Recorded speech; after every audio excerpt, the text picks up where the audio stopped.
right, let's talk about journaling for accountability. So the accountability process that I use right now is a report card, a playbook, and a mental journal. So this is a bit of an amalgamation of different sources. I will cite a couple of resources that I use to create this.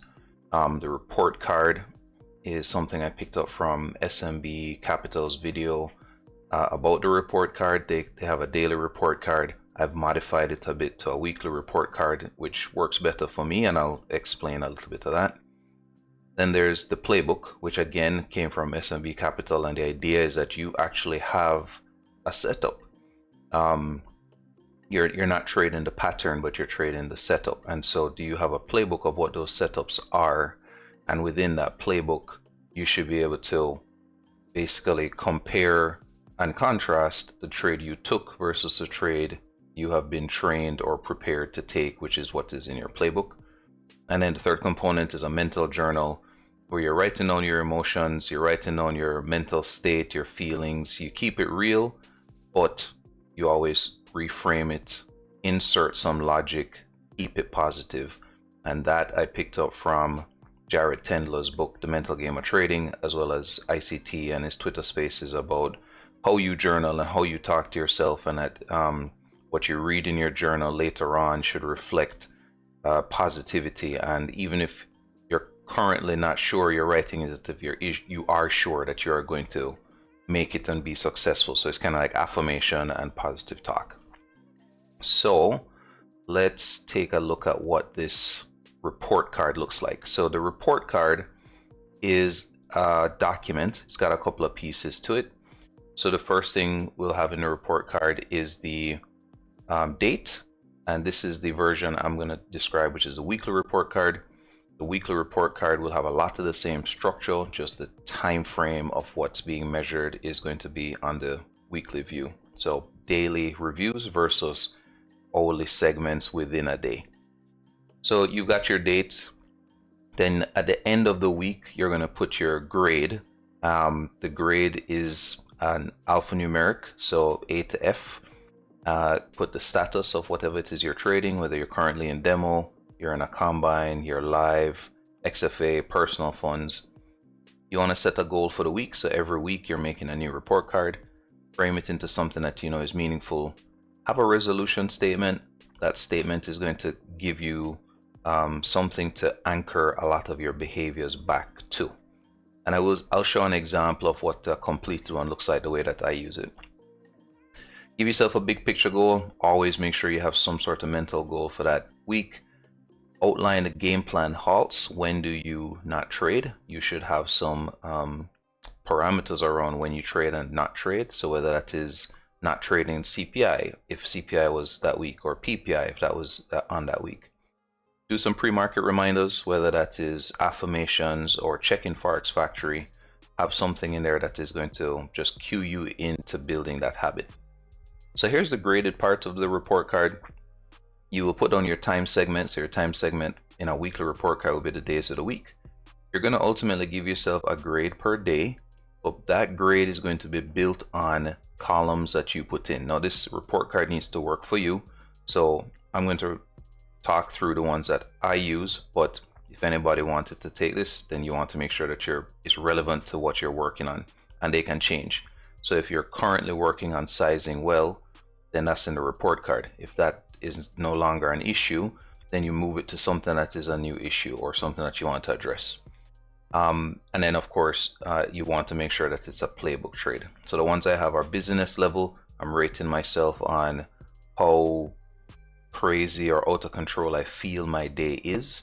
If I feel I know what's coming up next, I know what I'm going to do at this time of the day, then that's an A. But if I feel I'm scattered, or I'm always late for something, or behind the ball, or forgot something frequently in that day, then that's a very busy day. It's not in control. That would be a C, D, or F. Max 2% loss, self-explanatory. Sized well, it's subjective, but you should know what sizing well means for you. If you typically do 2 micros and that day you're doing 15, you need to understand if that means you're sizing well or not for your own style. And then whether it's a playbook trade, and we'll talk about playbook trades in a second. Every day you put on some comments, whether it's a literal breakdown of the trade you took, why you took it, anything that you think is relevant, because as you go through the week, you want to reflect back on the different days. Write on the comments. You want to do this like at the end of the day. The next section is just a bunch of grids and tables where you can put charts and pictures and verbiage and breakdowns by day. Then you ask yourself a task at the end of each week. What did I learn, or what did I improve upon, keeping it positive? And then you also need to be objective to say, what do I need to change as of today? Right now, going into next week, what do I need to change? The next thing you do is you look at the biggest move of the week.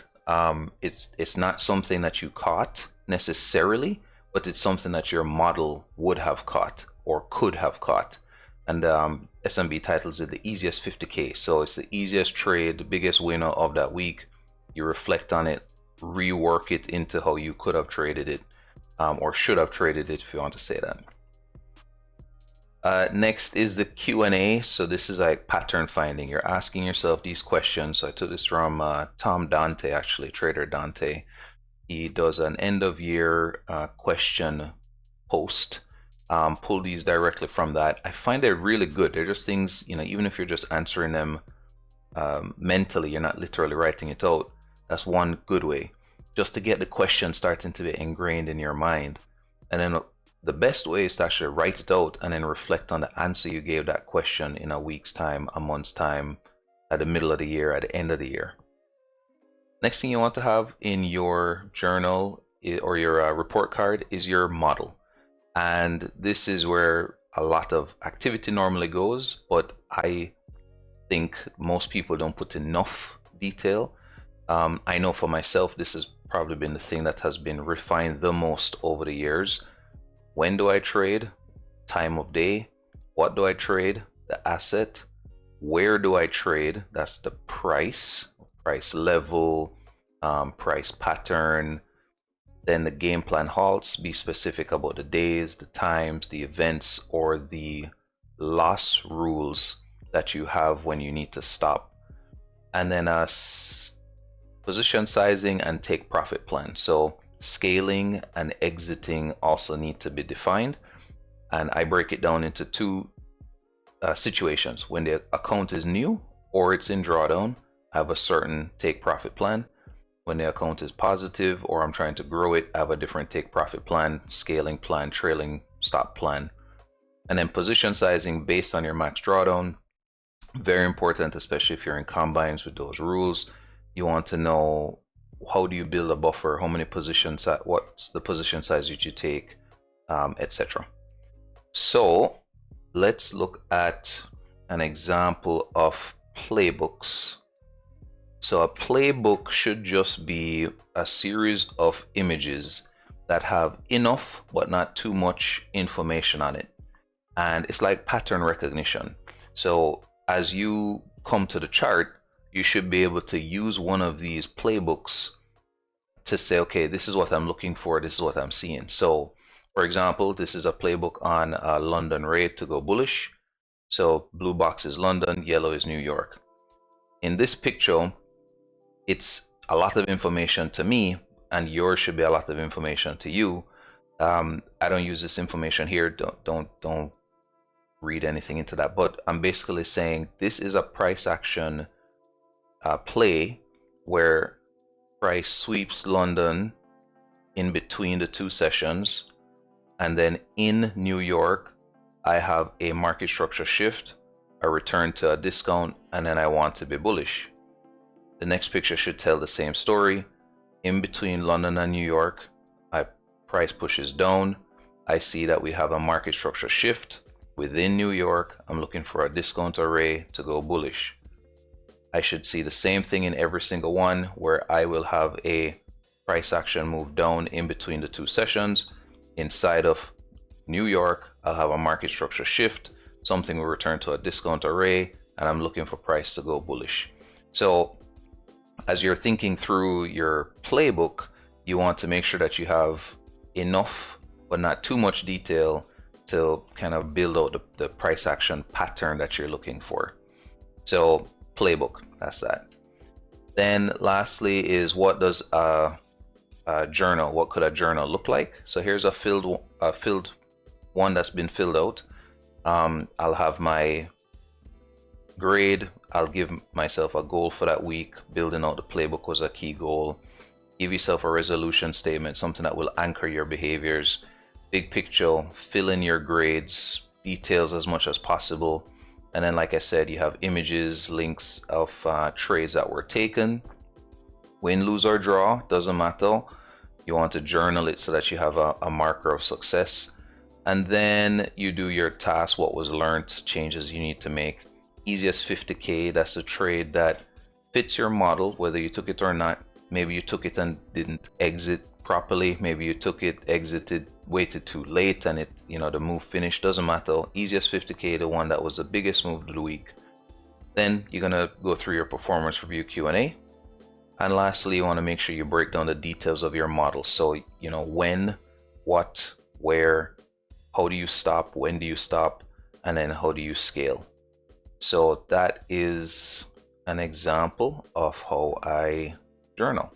The last one, like I said, is the mental journal. So that's just going to be how you personally will record what you're thinking about, how you think about the week, and you want to reframe it positively. So like I said at the end, just the resources that were used primarily for this as I built this amalgamation of tools, the SMB Capital YouTube video, and I'll put some links on this as well in the description.